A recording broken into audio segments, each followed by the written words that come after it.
para aqueles que têm, não é, como diz que quem tem ouvidos ouça, né, como Jesus dizia, ele dava a parábola e depois ele dizia, quem tem ouvidos ouça, tá? E quem tem olhos veja. Não é para todos, não se dá pérolas aos porcos, porém, eu falo abertamente para que todos ouçam, porém, quem tem ouvidos ouça e quem tem olhos veja, no sentido de que quem é capaz de ouvir, quem está desperto, quem tem condições de entender, quem está predisposto, quem tem a boa vontade de querer entender o assunto, a essa pessoa esse conhecimento está destinado. Então, como diz esse verso, esse último verso da Bhagavad Gita, eu vou pedir, Tulasi, por favor, repita novamente o último verso, por favor. Abra seu microfone primeiro.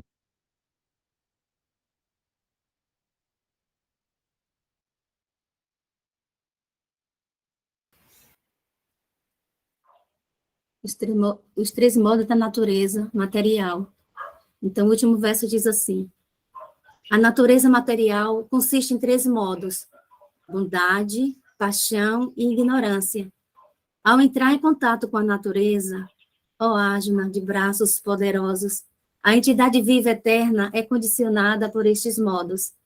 Hare Krishna. A entidade viva eterna é condicionada por esses modos. O que são os modos? Tudo aquilo que nós vemos, tá? O que nós chamamos de matéria, o que nós chamamos de mundo material, aquilo que nós chamamos de matéria ou de mundo material, tudo isso é constituído por esses modos. Modos são chamados gunas ou cordas.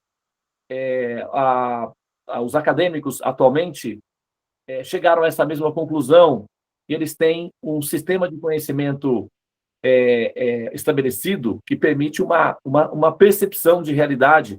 A isso eles chamaram de teoria de cordas, ou teoria M, que significa uma compreensão dos fundamentos da matéria, do que nós chamamos de matéria, né? Baseado em um princípio de cordas, que é exatamente o contexto que está sendo apresentado aí de uma maneira mais ampla. Teoria de cordas ou três modos da natureza material são sinônimos entre si. Então, tudo é criado por um sistema de emergência, que é basicamente uma simulação, e dá-se estrutura a todo o universo. A alma eterna, ao entrar em contato com essa simulação, ou essa ilusão, passa a acreditar que está dentro dela, passa a acreditar que faz parte da simulação e passa a acreditar que ela é o corpo. Então, quando ela olha no espelho, ela tem certeza absoluta de que aquilo que ela está vendo é o que ela é. Isso chama-se Maya, ou a ilusão. E essa ilusão produz medo e sofrimento como resultado final, porque a alma eterna passa também a acreditar que morre. E essa condição de ignorância produz sofrimento. Libertar-se desse sofrimento requer conhecimento.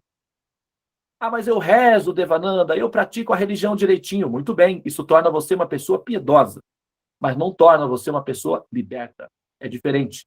A liberdade vem com o conhecimento. Conhecereis a verdade vos libertará. Assim foi dito. Então, a verdade requer que o ser se esforce. Afinal de contas, a inteligência é um produto criado, é um produto gerado a partir da inteligência do Criador, justamente para ser utilizada de maneira proativa. Para qual fim? O fim de nos libertar da condição da ignorância. Então, logo nós nos libertemos da condição da ignorância, nós podemos ver essa verdade. Uma vez que nós vemos essa verdade, automaticamente surge no coração o sentimento de compaixão por todos aqueles que permanecem na escuridão da ignorância. Para isso, a função de libertar ou de despertar essas almas, que são partes integrantes do absoluto e que, ao mesmo tempo, estão numa condição em que elas se comportam como sendo seres inferiores, quando, na verdade, são seres superiores, ou seja, almas destinadas ao reino de Deus. Então, aqueles que têm sabedoria têm também a responsabilidade de transmitir conhecimento e sabedoria para que aqueles que não tenham, tenham. Porém, às vezes, acontece que, hoje a gente já tem, né, condições de dar essa metáfora que facilita na racionalização. Você tem um telefone celular ou você tem um computador e você quer ter um aplicativo para uma certa função específica, e o seu computador ou o seu telefone não tem memória RAM suficiente. Então, você precisa de expandir a memória RAM do seu computador para que ele possa, então, abrigar o aplicativo e funcionar para a realização do desejo que você deseja, o que você almeja para aquela função específica. Tá? Então, supomos que você queira ter o equipamento chamado, o aplicativo chamado Waze no seu telefone, mas não há espaço. Então, você tem que liberar espaço, ou você tem que expandir a memória RAM para que você possa ter o aplicativo e possa ser utilizável para você. Similarmente, ou semelhantemente, o nosso processador, que é o nosso cérebro, ele tem uma certa capacidade de armazenamento de dados. E quando é necessário um tipo de conhecimento superior, é preciso liberar espaço na memória RAM, é preciso liberar equipamentos ou aplicativos obsoletos que causam peso e são inúteis ou desnecessários para as funções que são necessárias. Então, o que se faz? Libera-se espaço na memória RAM. Mas, Devananda, como é que se faz isso com o cérebro? Para isso existe o Mahamantra. Tá? O Mahamantra é um tipo de aplicativo que entra no sistema operacional e libera espaço, eliminando resíduos. Então, quando se entoa o Mahamantra apropriadamente, ele vai, então, entrar nas partes internas do nosso inconsciente e tirar do nosso coração medos, ansiedades, sofrimentos innecessários, apego à dor, apego ao sofrimento. Acreditem, por incrível que pareça, existe em nosso coração muito apego à dor, muito prazer no sofrimento. Assim, é que não é mostrado claramente, senão isso nos constrangeria demais, e isso nos tornaria pessoas muito, assim, envergonhadas diante de nós mesmos. Portanto, isso é mantido, em certa forma, em segredo. Isso chama-se inconsciente. Mantém-se tudo em segredo para que nós tenhamos uma condição humana de interagir com os demais. Mas existe muita sabotagem, existe muito desejo de permanecer em estado de sofrimento, que é vergonhoso para a alma superior, para a condição da existência superior. Então, o Mahamantra faz a gentileza de nos livrar dessas condições inferiores sem que nós percebamos, ou sem que nós tenhamos que entrar em contato com esse aspecto negativo da nossa personalidade ou do nosso ser. Porém, é necessário que o Mahamantra seja entoado de maneira apropriada, da maneira adequada, tá? Para que produza essa purificação que nós estamos desejando. Então, você deve, ao entoar o Mahamantra, você deve permanecer em silêncio, concentradamente. Você deve ouvir o Mahamantra.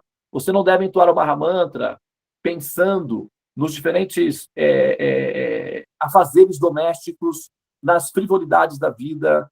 Você não deve entoar o Mahamantra com desrespeito ao Mahamantra, considerando o Mahamantra simplesmente aleatório, mitológico ou insuficiente para a sua personalidade grandiosa. Você deve ter humildade perante o Mahamantra e deixar que o remédio funcione dentro de você. Abrir o coração para que o remédio funcione dentro de você. Permita-se experimentar a Shakti, a potência do Mahamantra, e você poderá verificar por si mesmo se o que eu estou falando é uma tentativa de convencê-lo de entrar para a minha religião, que eu não tenho nenhuma necessidade disso, ou se essa é uma informação proativa, funcional para a sua existência. E você mesmo pode chegar a essa própria conclusão, tá? Entretanto, é necessário que você faça de forma adequada, ok?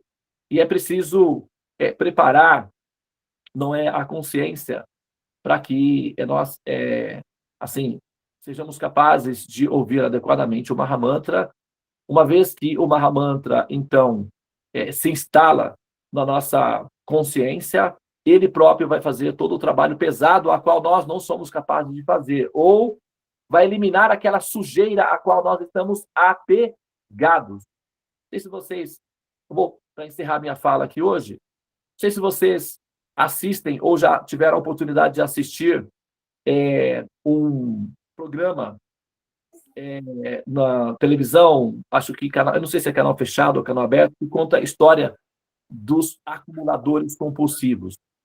é uma doença chamada Síndrome de Diógenes. Inclusive, o personagem Chaves foi baseado num filósofo chamado Diógenes, que morava dentro de um barril e acumulava um monte de lixo ao redor dele. Então, tem uma doença psicológica chamada Síndrome de Diógenes, em que a pessoa acumula muita coisa dentro de casa, muito lixo, e vive no meio do lixo. E ela não tem forças para se livrar daquilo, porque ela acha que aquilo é útil para ela. Então, é preciso que alguém, um parente, um amigo, alguém, a saúde pública, venha, tire a pessoa, de certa forma, à força daquele ambiente. Se eu fizer oração contigo, põe. E cadê ele? Lá em cima, é? Tá bem. Tem o microfone aberto, Tula-se. Veja aí, tá bom? Por favor.